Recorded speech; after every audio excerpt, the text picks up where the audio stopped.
Hello YouTube, fellow pipe smokers. Brendan Brandywine Valley Piper. Hope everybody's doing well. It is Saturday before Father's Day, and I may make a video tomorrow, but if not, just wanted to say Happy Father's Day to everybody out there, all the fathers and father figures and grandfathers.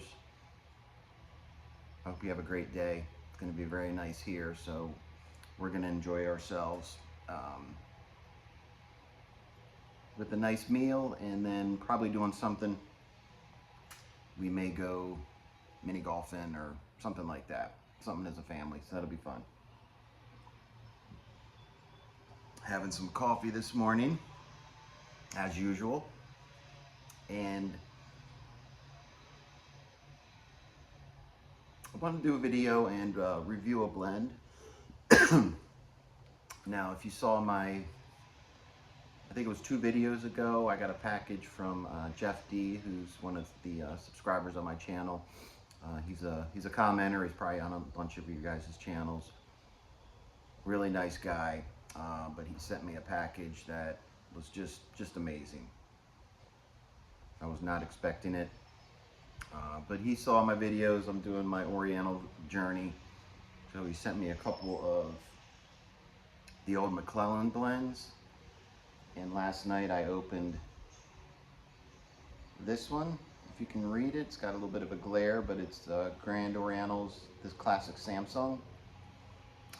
So this is the Black Sea Samsun, and look at that date,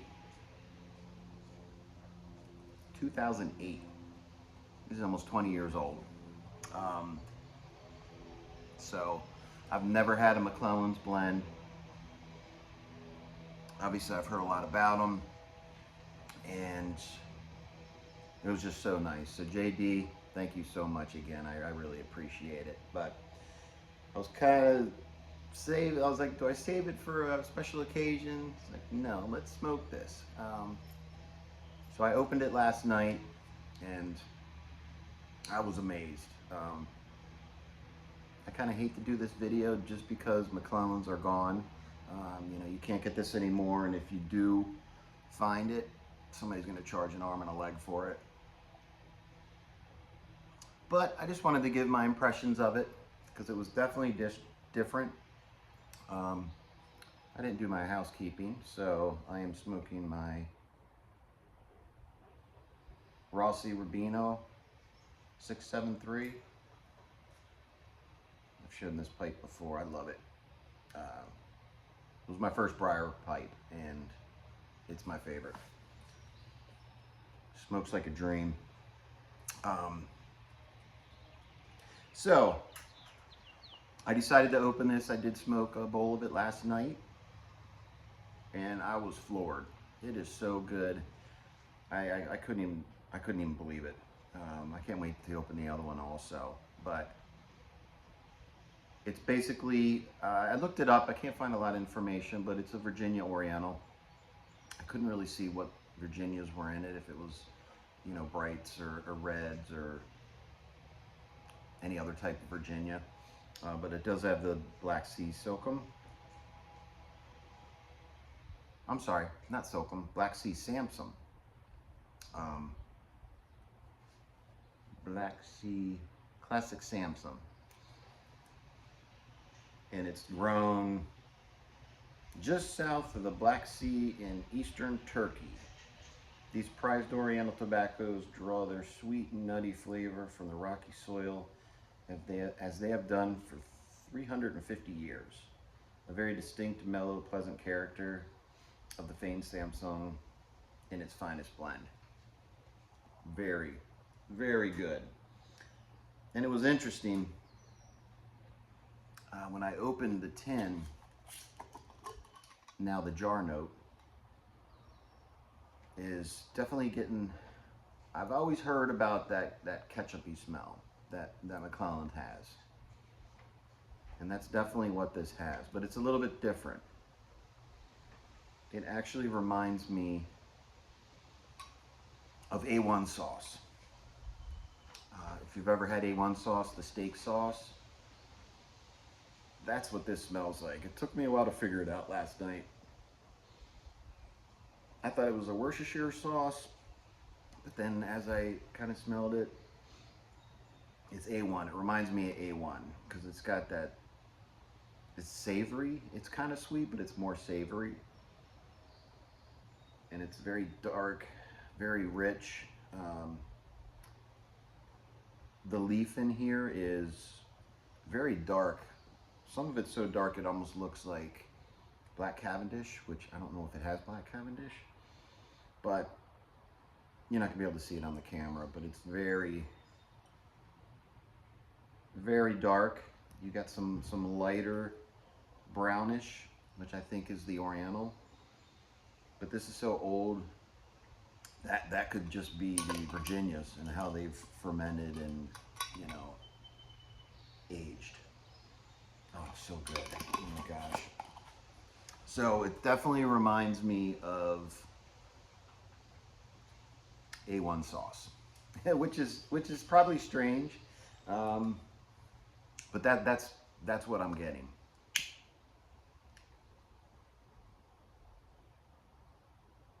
It's very smooth with the aging. It's definitely smoothed out. And like with any other Virginia Oriental blend I got that I've smoked,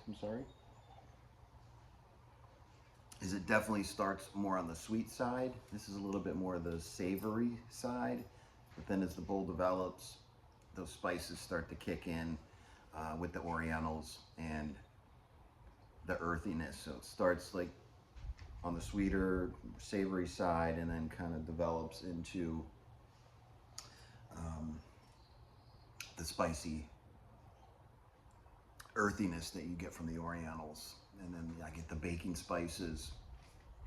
And like I've said before, that cinnamon note, kind of on my tongue, how it dries out my tongue. But it's not like a sweet cinnamon, but it just, I think I've described it before as kind of like the big red gum or those cinnamon candies that you can get.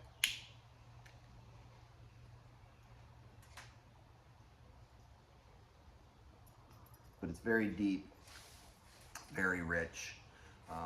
And I think the reason I'm getting a little bit more of the A1 sauce flavor is from the stone fruit note and the raisin, the prune that you get from nice aged Virginias.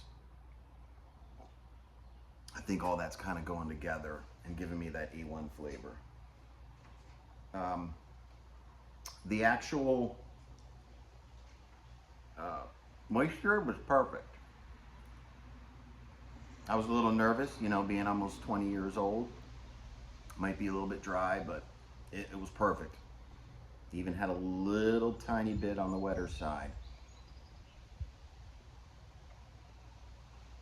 So if somebody was really wants it really dry, you know, you could set it out for a couple minutes, but absolutely doesn't need it. It was perfect. And McClelland, they must have, their tins must be much more sturdy and thicker than, you know, the tins that you get from like Cornell and Deal, because it wasn't bulging, which I thought, you know, Virginia's, and it's, you know, almost 20 years old, it would be bulging. It wasn't, but when I popped the tin, it was loud. I just heard a big pop, like a shotgun.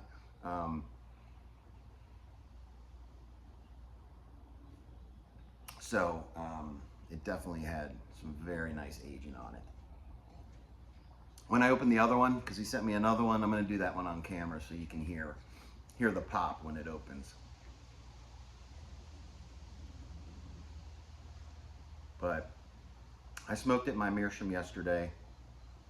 Now I'm trying it in a briar. I'll probably try it in a corn cob, see if that has you know, any differences. But if you have some of this, or if you've ever tasted or had any of this, let me know what your thoughts were. again, I apologize that I don't really like to review blends that you can't get anymore, but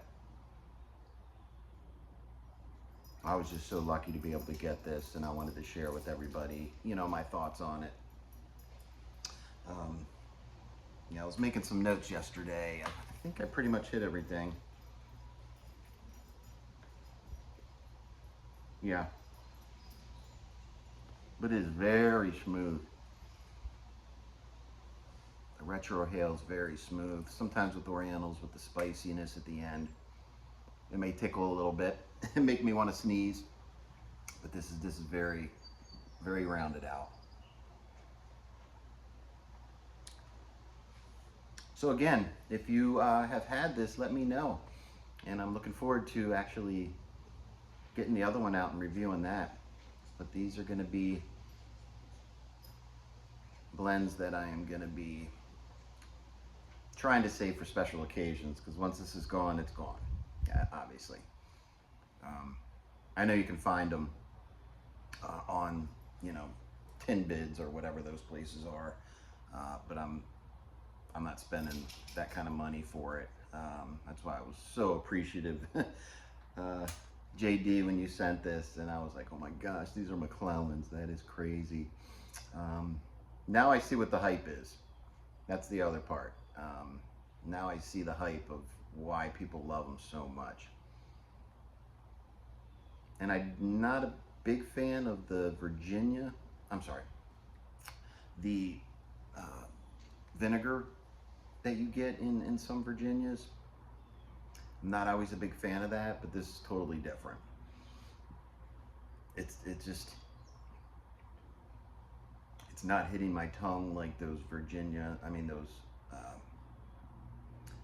other blends, like, what is it, Sutliff 515C, the matured red Virginias. That vinegar, I don't like that at all. But this is totally different. It is a little bit more like ketchup, which for me, this one's actually got more of an A1 sauce type, because A1 sauce actually has, you know, a lot of different spices in it. Vinegar, obviously, but it also has, I think it's called raisin paste. So that's where I'm getting that stone fruit and that raisin, fig, prune note. So very good, very good. Again, JD, thank you so much. This video is a little bit longer than I wanted to do, so I'm gonna get off now. But again, happy Father's Day to everybody, and hope you have a great weekend. And you probably see Luna walking around in the background there. But enjoy the rest of your weekend. Stay safe, and I will see you next time.